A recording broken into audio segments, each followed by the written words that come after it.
Bienvenido, bienvenida al Química Club, el club de los alquimistas para la nueva humanidad. Hoy empezamos el segundo capítulo, titulado Lenguaje del Inconsciente, del libro Relaciones Humanas, un enfoque psicológico de la astrología, de Liz Green. El mundo y el pensamiento no son más que la espuma de amenazantes imágenes cósmicas. La sangre late con su vuelo, los pensamientos se encienden con su fuego, y esas imágenes son los mitos. Andrei Belli. Todo lo que pasa se eleva a la dignidad de expresión. Todo lo que sucede se eleva a la dignidad de significado. Todo es símbolo o es parábola. Paul Claudel. A la mayoría de nosotros, que nos consideramos individuos pensantes, nos gusta suponer que sabemos mucho sobre nosotros mismos. Y probablemente sea así, en cuanto somos capaces de enumerar nuestras virtudes y nuestros vicios, de hacer un catálogo de nuestros puntos buenos y malos, de decir lo que nos gusta o nos disgusta y cuáles son nuestros objetivos. Pero incluso una autoapreciación de alcance tan limitado es excesiva para muchas personas, que al parecer van por la vida carentes de cualquier otro sentimiento de identidad que el proveniente de un nombre que ellas no eligieron, de un cuerpo sobre cuya creación no ejercieron el menor control, y de un lugar en la vida que generalmente es el resultado de la necesidad material, el condicionamiento social y el manifiesto azar. Sin embargo, incluso si tomamos un individuo que tenga la perspicacia de conocerse a sí mismo en el sentido conductista del término, ocurre un fenómeno muy curioso. Pidámosle una descripción de sí, y es probable que si es sincero consigo mismo y con nosotros, una premisa bastante excepcional para empezar, nos dé una imagen muy amplia de su personalidad. Pero pidámosle a su mujer que lo describa, y podríamos pensar que nos está hablando de otro individuo. En su descripción aparecen rasgos de carácter de los que se diría que el hombre no tiene la menor idea. Se le atribuyen objetivos que entre los valores de él no tienen importancia, y cualidades que con frecuencia se oponen diametralmente a las que él considera constituyentes de su propia identidad. Uno empieza a preguntarse quién está engañando a quién. Preguntemos a sus hijos qué es lo que piensan y obtendremos un cuadro completamente diferente. Sus colaboradores aportarán información aún más dispar, y la imagen de sus conocidos casuales será la de un hombre completamente distinto. Cualquiera puede intentar esta investigación tan simple y mediante ella comprobar que hasta el más observador de nosotros, el más introspectivo, ve solamente lo que quiere a través del cristal de su propia psique. Y dado que nuestras concepciones de la realidad, tanto referidas a nosotros mismos como a los demás, están siempre teñidas por el color de nuestros lentes, es inevitable que sobre nuestro propio yo sepamos mucho menos de lo que nos imaginamos.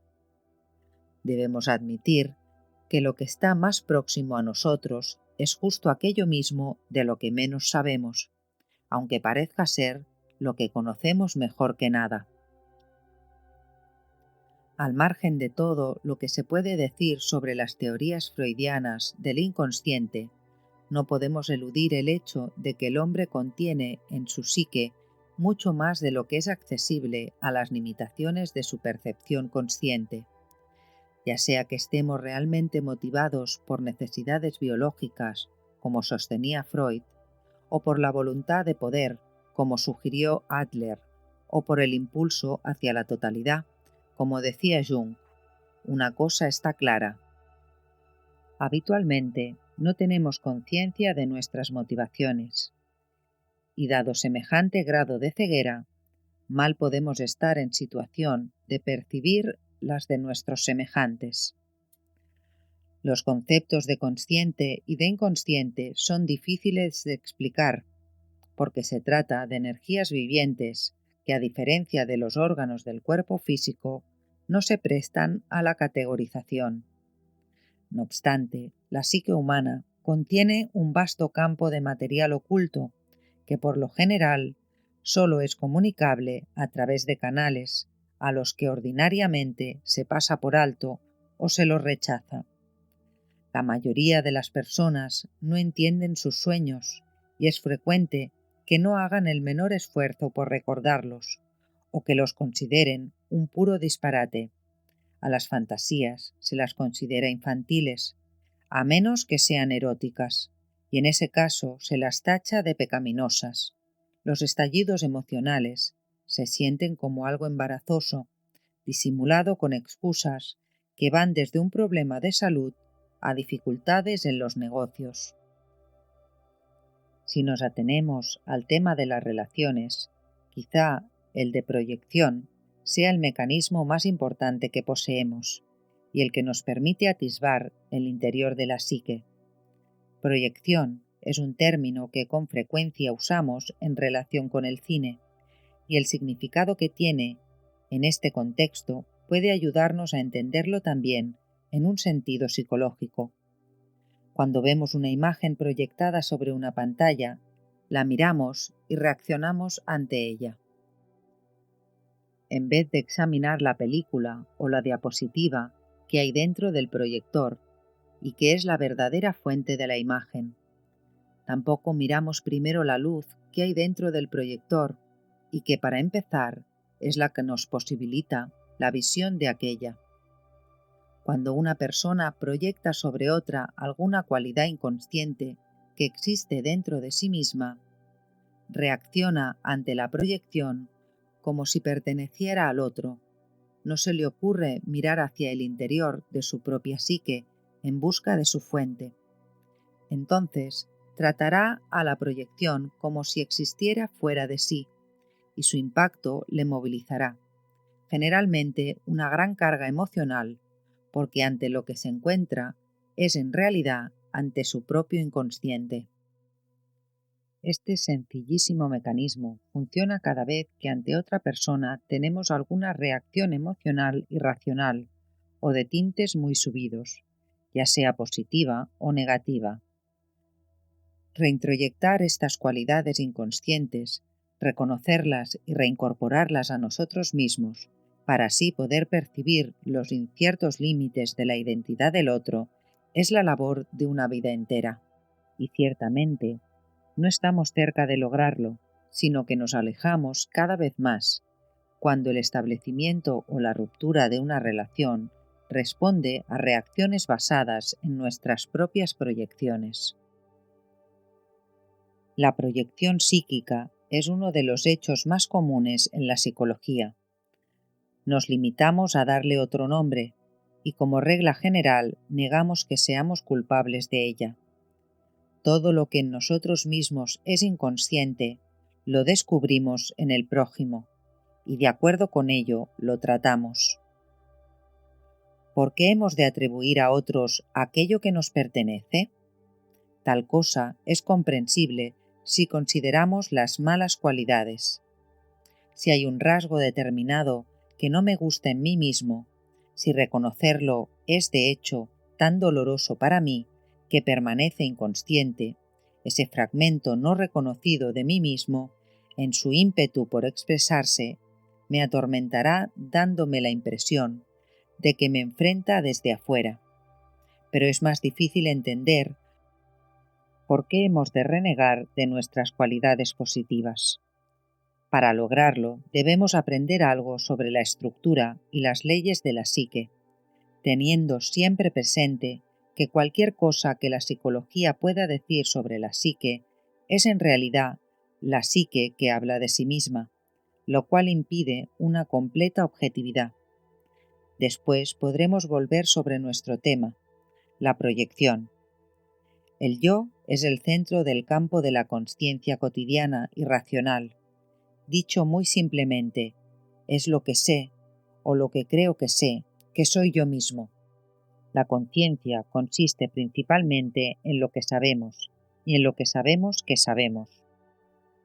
Para la mayoría, el yo es todo lo que sabemos de nosotros mismos, y en cuanto desde ese punto contemplamos el mundo, éste se nos aparece teñido por el punto de vista particular del yo.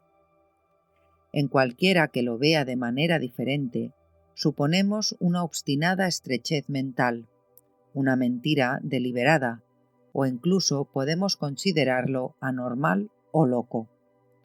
Aparentemente, desde el nacimiento, el yo evoluciona de acuerdo con líneas bien determinadas. Si fuéramos totalmente un producto de nuestra herencia, nuestro condicionamiento y nuestro medio, niños nacidos en las mismas circunstancias serían exactamente iguales desde el punto de vista psicológico, cosa que por supuesto no sucede. La disposición individual es ya un factor en la niñez, es innata y no algo adquirido en el curso de la vida.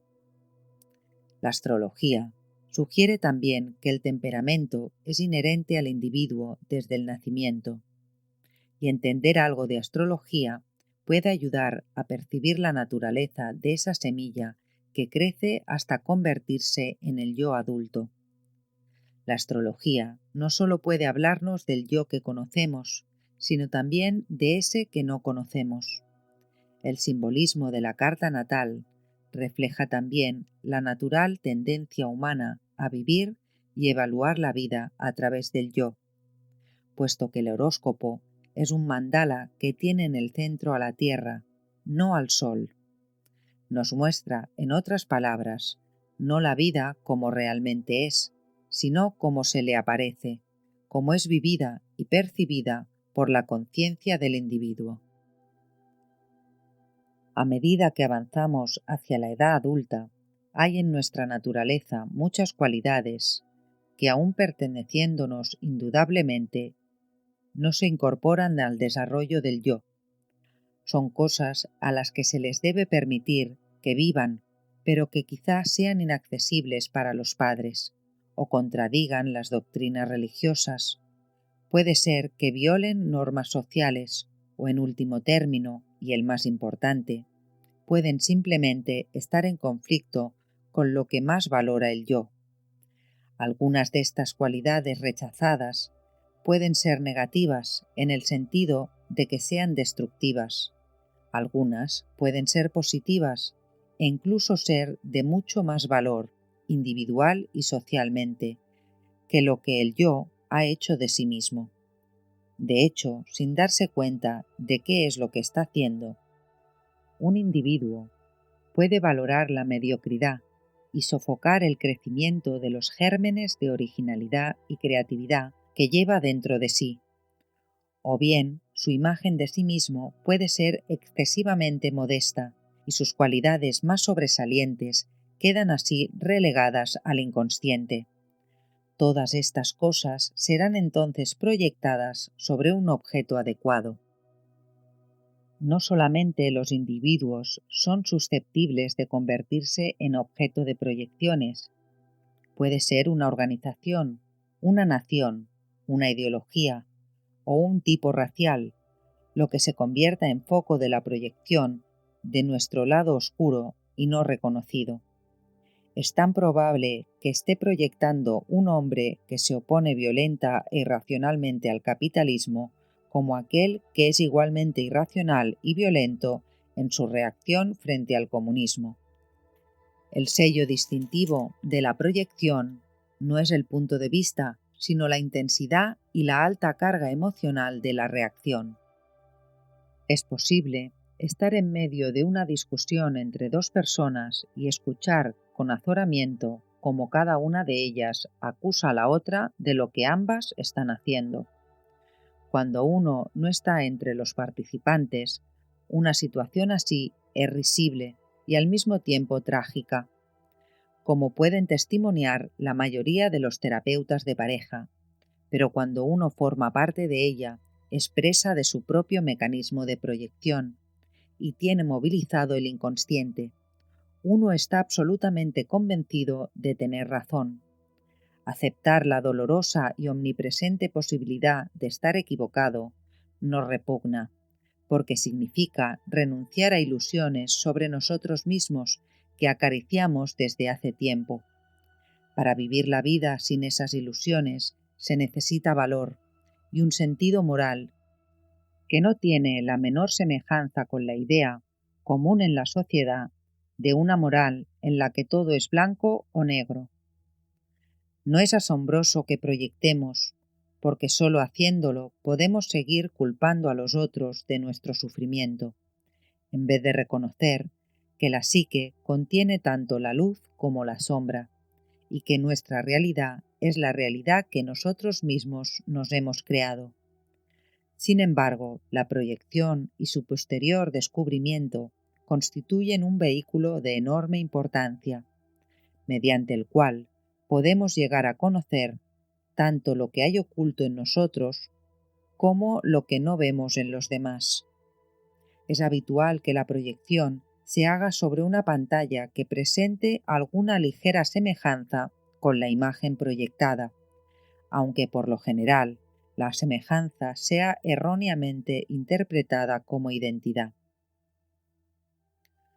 Una persona debe ser buena percha para colgarle algo, si es que la cosa ha de salirnos bien, y además todos deseamos cierta selectividad en nuestras relaciones. También aquí, como veremos, la astrología proporciona importantes claves referentes a lo que más tendemos a proyectar y a qué tipo de individuos solemos honrar o insultar, confiriéndole nuestras proyecciones. Pero a pesar de la semejanza entre la pantalla y la imagen, nunca son la misma cosa, y la proyección es casi siempre una burda exageración de alguna cualidad que sin interferencias podría estar integrada armoniosamente en la naturaleza de la otra persona o en la nuestra. Hay ciertos aspectos desagradables de la proyección que interfieren en las relaciones. Si una persona es perpetuamente el blanco de las cualidades inconscientes de otra, y si la persona pantalla carece del conocimiento de sí misma que le permita discernir lo que está sucediendo, con el tiempo comenzará a parecerse a la proyección. Todos conocemos situaciones aparentemente inexplicables en las que, por ejemplo, parecería que una mujer tiene la mala suerte de atraer hacia ella una pareja inadecuada tras otra.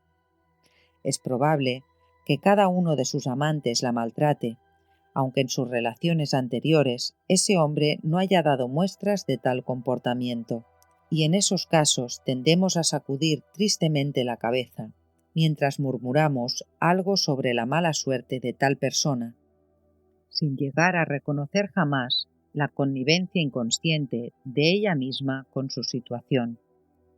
Mediante nuestras proyecciones, tenemos el don de movilizar en otros cualidades que sin nuestra influencia quizás habrían permanecido en estado germinal, no llegando nunca a brotar.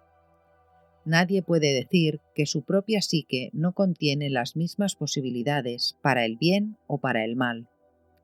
Nadie está en situación de juzgar los gérmenes, pero con el riego cuidadoso y la suficiente luz de nuestras proyecciones, podemos suscitar cada uno en el otro esas respuestas que en ocasiones hacen pensar en una posesión demoníaca.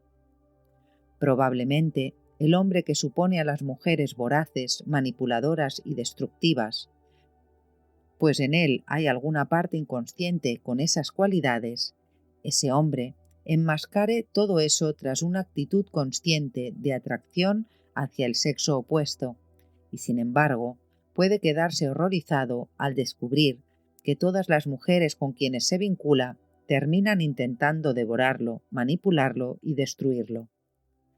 Tal vez crea que ha percibido una verdad general referente a la condición femenina, pero es posible que él mismo haya movilizado esas cualidades en mujeres que, de otra manera, quizá jamás las habrían exhibido. Puede ser que en otra relación la misma mujer se condujera de forma completamente distinta, y puesto que la opinión colectiva del sexo masculino no es unánime en cuanto a la misoginia, podemos, sin mayor riesgo de error, abrigar algunas sospechas en lo que se refiere a nuestro pobre caballero devorado. Pero, ¿a quién hay que culpar aquí? ¿Podemos decir que uno es responsable del inconsciente? ¿No es más realista y más caritativo admitir que no podemos controlar aquello que ignoramos? Hasta los tribunales concederán que un delito cometido en un momento de locura merece más atención psiquiátrica que castigo. ¿Qué hay entonces de nuestras proyecciones inconscientes de hostilidad, enfado, estupidez, espíritu destructivo, posesividad, celos, mezquindad, brutalidad y los otros 1000 aspectos de nuestro propio lado sombrío, que perpetuamente creemos ver en las personas que sentimos nos han desilusionado? Aunque no seamos responsables del inconsciente, después de todo, el yo no es más que un brote surgido a última hora de la matriz del inconsciente. Somos responsables de intentar aprender algo al respecto, tanto como nos sea posible, dadas las limitaciones de la conciencia. Tal vez lograrlo sea un reto que forma parte de nuestro Zeitgeist. Después de tantos milenios de historia, ya no somos niños y debemos aceptar las responsabilidades de la adultez psicológica. Una de estas responsabilidades consiste en entender nuestras proyecciones. No es mucho lo que sabemos del inconsciente, y eso es evidente, ya que en resumidas cuentas es inconsciente. Sabemos que este océano sin límites de donde surge el faro diminuto de nuestra conciencia funciona al parecer de acuerdo con diferentes pautas de energía y con otras leyes. Tiene un modo de comunicación y un lenguaje diferentes, y es menester explorarlo respetando estas diferencias. Un inglés que viaja por Alemania no puede esperar que lo entiendan si se obstina en no hablar más que inglés. Y lo mismo es válido para la relación entre el yo y el inconsciente. Con lamentable frecuencia, el yo tiene la misma actitud que el inglés. Se queda atónito al comprobar que se espera de él semejante solución de compromiso. Pero si procuramos llevar a cabo una exploración de nosotros mismos para realizar nuestro auténtico potencial, debemos empezar por aprender el lenguaje del inconsciente. Incuestionablemente, se trata de una lengua extranjera al punto de que reaccionamos con una risa nerviosa o el temor nos hace dar un paso atrás, al enfrentarnos con ella en los sueños, fantasías, estallidos emocionales y todos esos aspectos de la vida donde una cualidad mágica o extraña impregna nuestras percepciones y difumina los límites de lo que considerábamos una realidad nítida y bien definida. Si nos creemos los dueños de nuestra propia casa, es solo porque nos gusta halagarnos. En realidad, no obstante, dependemos en un grado pasmoso del funcionamiento adecuado del psiquismo inconsciente y debemos confiar en que no nos falle. Uno de los postulados más importantes que estableció Jung sobre el inconsciente es que es compensatorio de la conciencia. La psique es un sistema de autorregulación que se mantiene en equilibrio lo mismo que el cuerpo. Todo proceso que va demasiado lejos provoca inmediata e inevitablemente una actividad compensatoria. Dicho de otra manera, todo lo que no está contenido o expresado en la vida del yo está contenido en forma germinal e incipiente en el inconsciente. Una de las características del yo consciente del hombre es que se especializa y se diferencia. El inconsciente, por otra parte, es un mar fluido, cambiante e indiferenciado, que fluye por alrededor, por arriba y por abajo de la nítida cáscara del yo, erosionando ciertas partes y depositando sedimentos nuevos, de la misma manera que lo hace el propio mar con un promontorio rocoso. La psique, como totalidad, contiene todas las posibilidades. el yo solo puede trabajar con una posibilidad por vez, dado que su función consiste en ordenar, estructurar y poner de manifiesto un fragmento determinado de las ilimitadas experiencias de la vida. No es asombroso, pues, que en el mito y en los cuentos de hadas, el mundo del inconsciente se encuentre con tal frecuencia simbolizado por el mar, y que el viaje del héroe hacia las profundidades sea el viaje del yo hacia las honduras de la psique.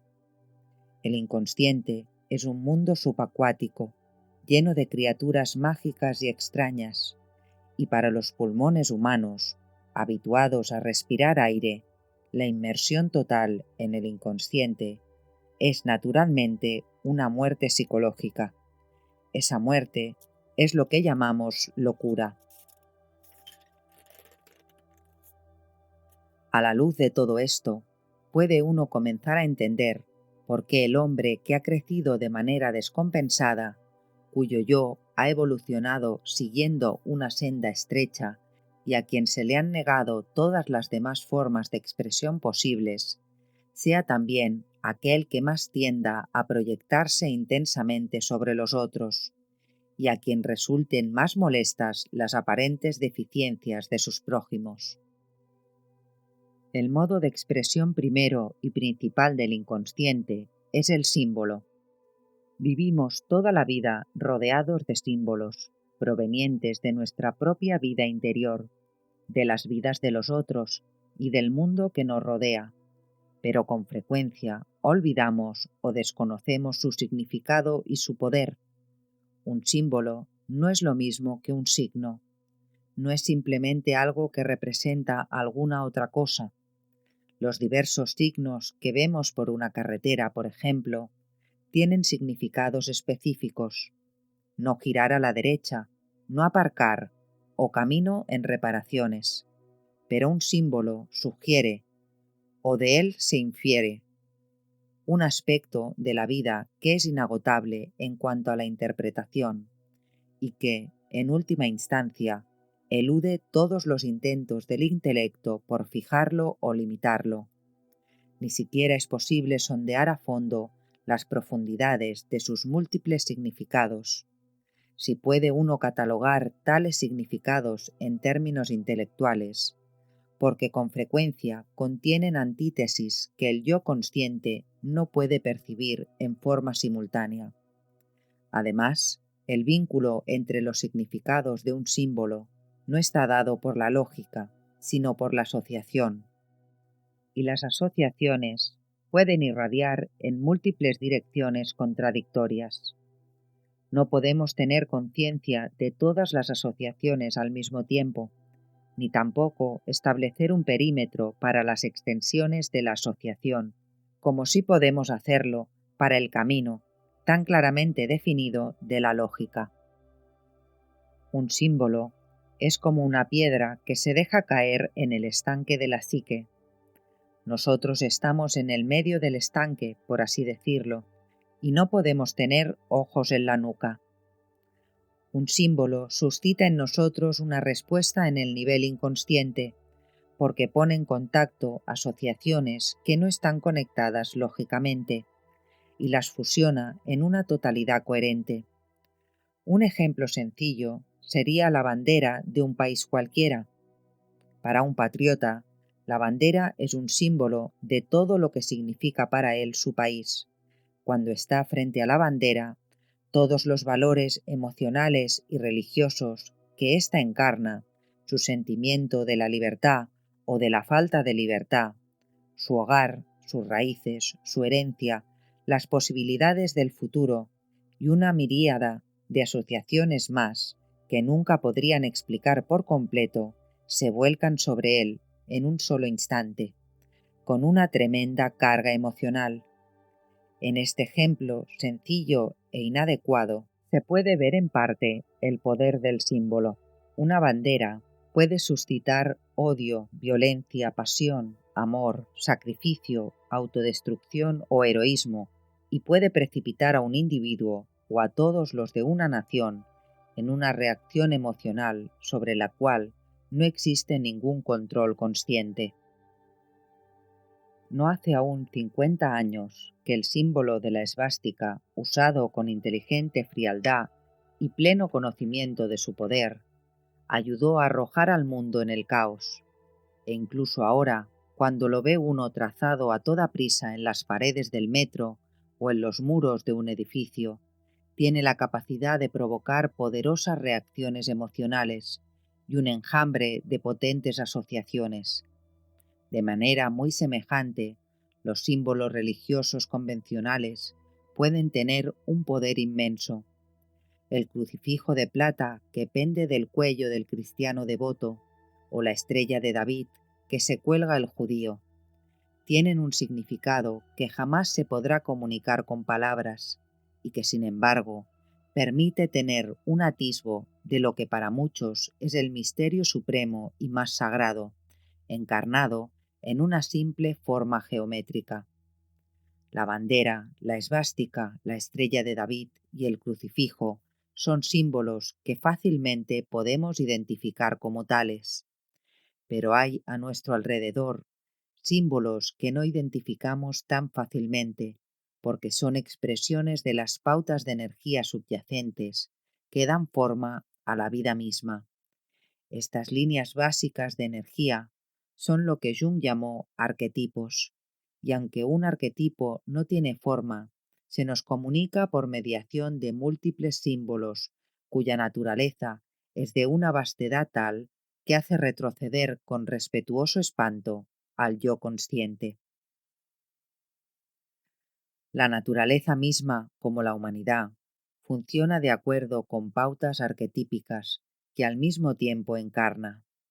En el ciclo de las estaciones, por ejemplo, en que la vida nueva emerge con la primavera, llega a la madurez y fecundidad en el verano, se desintegra poco a poco, brindándose en cosechas en el otoño, para terminar en la esterilidad y la secreta germinación subterránea del invierno.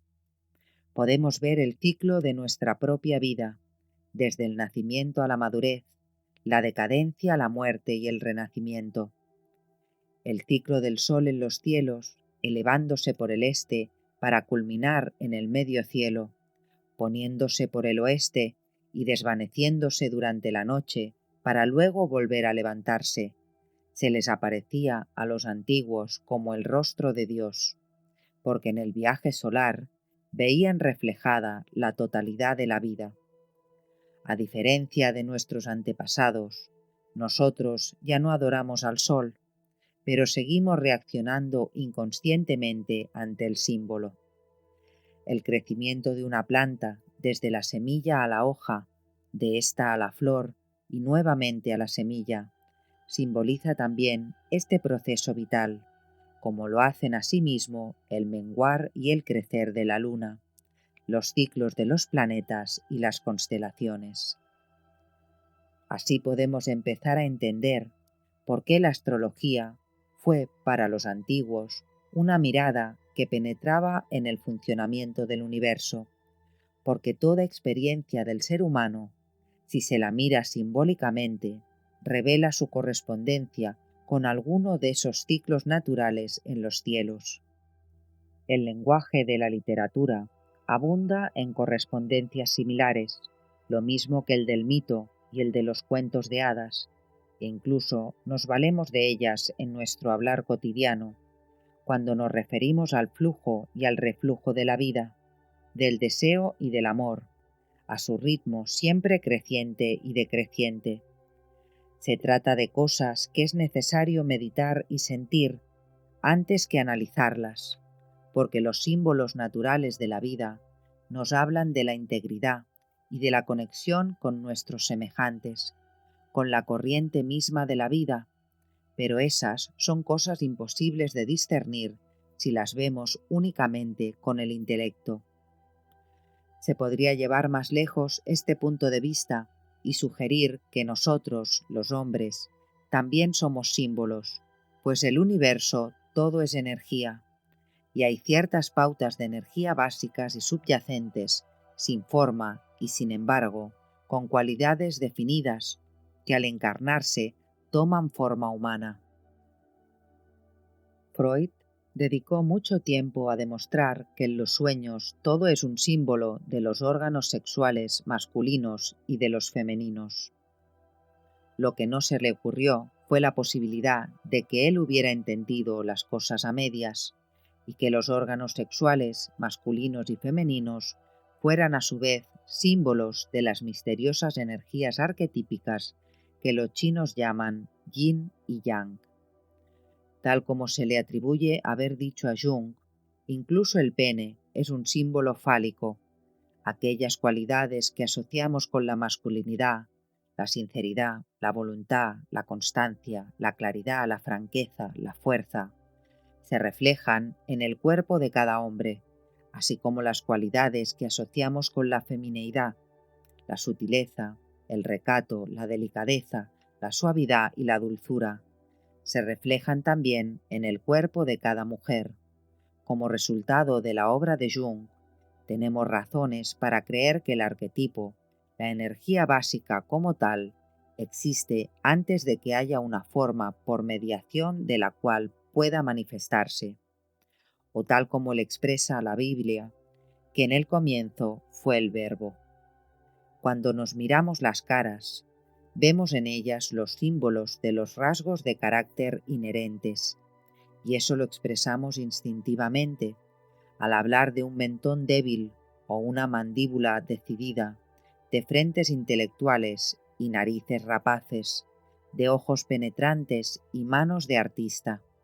Al hacerlo, estamos expresando en palabras nuestra percepción inconsciente de que es probable que el cuerpo mismo sea un símbolo del individuo, y de que lo que vemos en forma física es una destilación cristalizada y concretada del otro que hay frente a nosotros.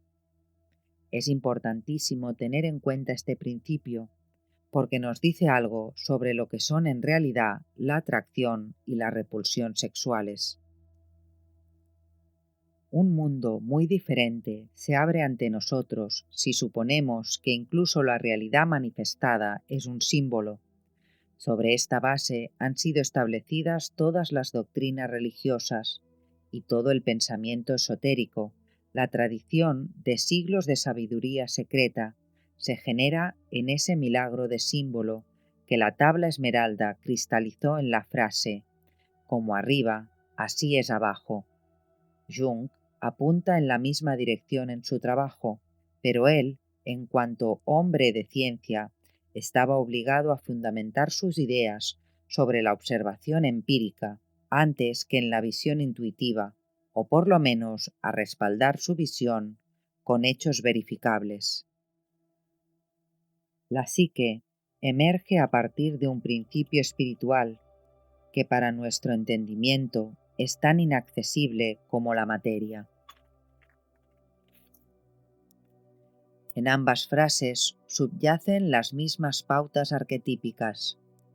Ahora podemos empezar a atisbar lo que significa realmente el inconsciente. Freud pensó que era un basurero en el cual se vertía la acumulación particular de desechos rechazados de cada individuo. Creyó que su contenido se componía casi exclusivamente de deseos reprimidos, que eran inaceptables para el yo consciente y para la sociedad en que vive el hombre. Es indudable que hay una acumulación de suciedad en el inconsciente de cada hombre, probablemente en una proporción que compensa directamente la limpieza del yo consciente. Al mismo tiempo, hay también una acumulación de tesoros. Además, la suciedad también es relativa. Aunque no se vea muy apetitosa sobre la mesa del comedor, cualquier jardinero sabe que sin su montón de abono tendría un jardín lamentable. El inconsciente se abre por debajo y por encima de nosotros, como un vasto receptáculo de inmensa energía creativa, una matriz de la cual brotan todas las cosas, y no se detiene en el nivel individual, sino que se funde en un inmenso mar colectivo que trasciende los límites humanos, extendiéndose hacia lo desconocido. Es posible que lo que la psicología moderna llama el inconsciente sea lo que en su momento los antiguos denominaron los dioses o llamaron Dios. Y no hay por qué asombrarse cuando evaluamos estas cosas de que la ciencia y la religión, tras haberse pasado tantos siglos apedreándose entre sí, estén empezando ahora a descubrir que por diferentes que sean sus vehículos, ambas viajan en la misma dirección y van hacia el mismo misterio. De esta excursión por el mundo, donde la psicología y la religión se encuentran, volvamos ahora a los problemas prácticos de las relaciones. Ahora podemos ver que la mayor parte de lo que sucede en una relación es inconsciente, porque la mayor parte de lo que un hombre es pertenece a lo inconsciente.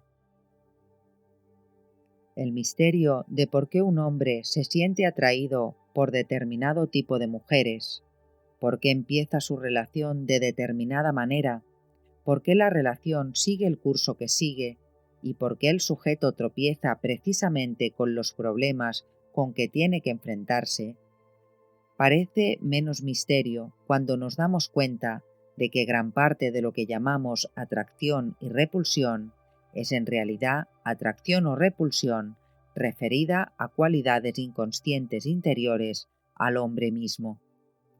Es raro el hombre que pueda decir que no hay ningún elemento de proyección en sus relaciones, porque es probable que en el inconsciente haya muchos contenidos que jamás pueden volverse conscientes y que eternamente proyectaremos. Incluso es posible que proyectemos a Dios. ¿Quién es pues la amada y dónde se la ha de encontrar? ¿Adentro, afuera o en ambas partes? Y hasta aquí el segundo capítulo, titulado El lenguaje del inconsciente, del libro Relaciones humanas, un enfoque psicológico de la astrología, de Liz Green. Si te ha gustado este capítulo, te animo a darle un me gusta al vídeo, a comentarlo, compartirlo y suscribirte al canal si todavía no lo has hecho. Muchas gracias por compartir tu tiempo conmigo y nos vemos en el próximo capítulo.